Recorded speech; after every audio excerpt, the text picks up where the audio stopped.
Je vous parle en direct du plateau de Vision Télé, où j'espère pouvoir discuter avec un des producteurs responsables de cet énorme complexe.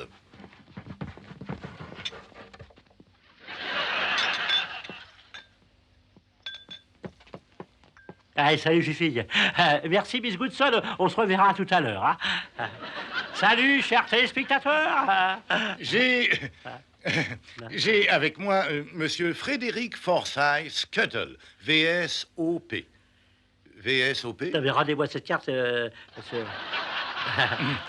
Monsieur Scuttle, quels sont les programmes que vous envisagez de présenter aux téléspectateurs pour cette année? Ah ben, j'ai rien envisagé. J'essaie de garder ma place et c'est déjà assez compliqué. Hein. Et alors? Eh ben, alors, je pense à une série sur les problèmes paysans, intitulée Grandeur et misère du cresson national, subventionné par l'État.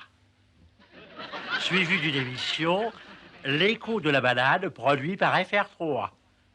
Avec qui? Les compagnons de la rose. Ils porteront des masques. Ah bah oui, c'est ça, il ferait peur aux enfants, c'est dangereux.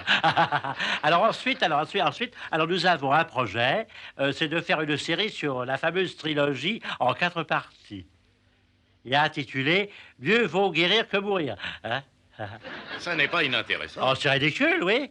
Je peux vous demander une chose, vous trouvez pas étrange que dans une fourrure de chat, il y ait seulement que 2 trous?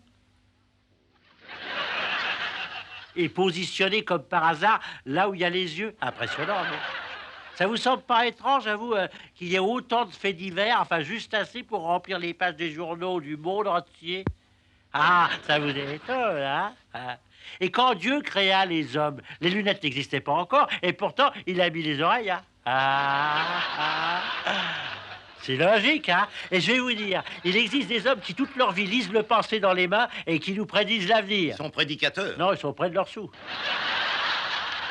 Il faut surtout pas se moquer de l'inconnu. Voyez-vous, on fait du meilleur boulot quand on ignore où on va. Mais qu'est-ce que ça peut donner? En fait, c'est plutôt frustrant, hein? C'est comme cet éleveur de Felixstown qui avait croisé des visons avec des gorilles. Mais il a produit des shows de police pour enfants. Mais il manquait les poches. Alors, ça lui a posé des problèmes. Alors, sa femme a pris des kangourous à la place. Et cette fois, pour les poches, eh ben, c'était dans la poche. Mais ce coup-là, c'était les bras qui étaient trop petits. Vous me suivez, hein?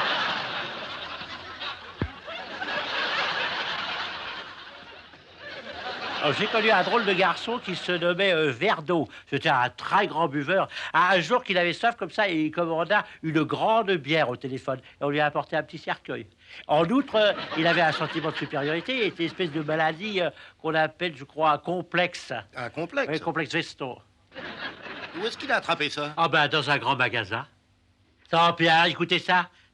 Un jour, j'ai un de mes copains qui s'est retrouvé à l'hôpital. Parce qu'il s'était retourné mystérieusement à un carrefour. Retourné? Oui, ça a arrêté, mais il a changé d'avis. Hein.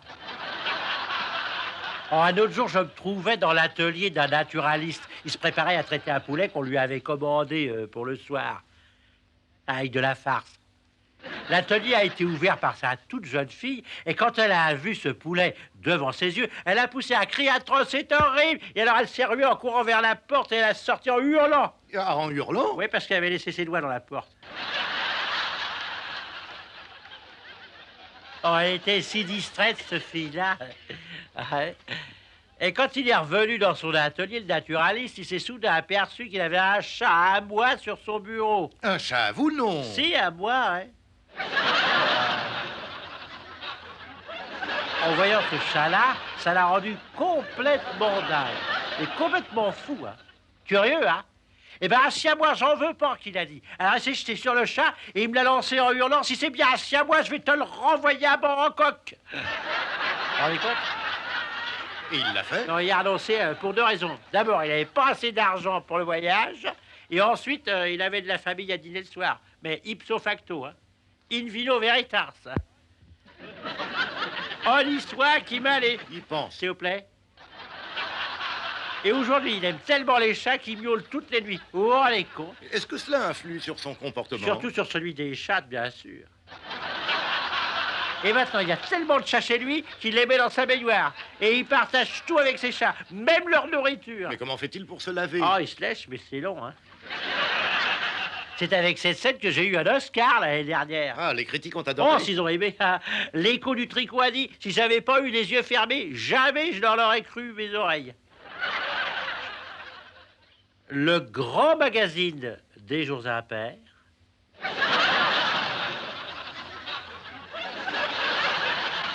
a dit que ça mettait au Calcutta au niveau d'une pièce pour gosse.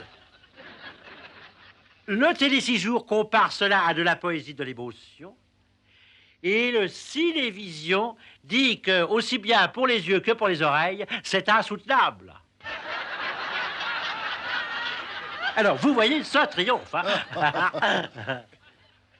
Cherchez-vous de nouveaux talents? Ah, vous, il y en a une quantité industrielle. Et alors, et puis, nous avons un programme de recherche. Ah non, mais c'est merveilleux. Ah, mais vous allez voir ça. Oh, ça vous couper le souffle, hein.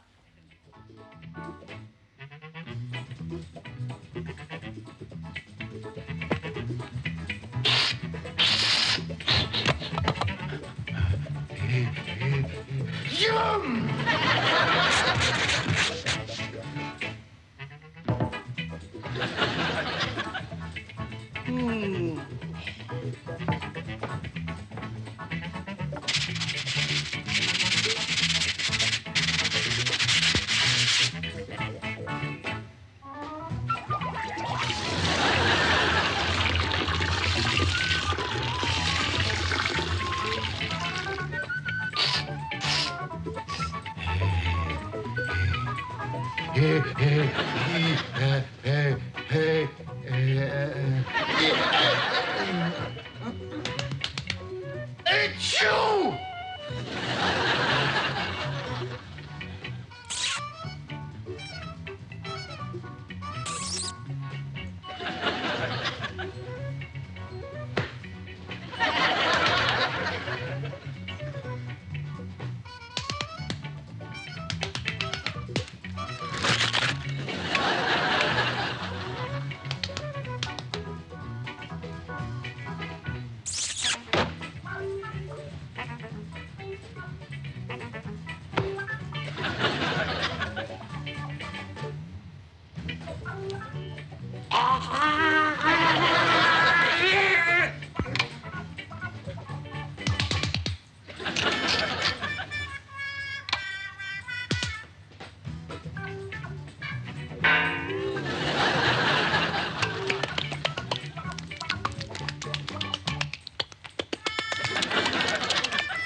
Etchou!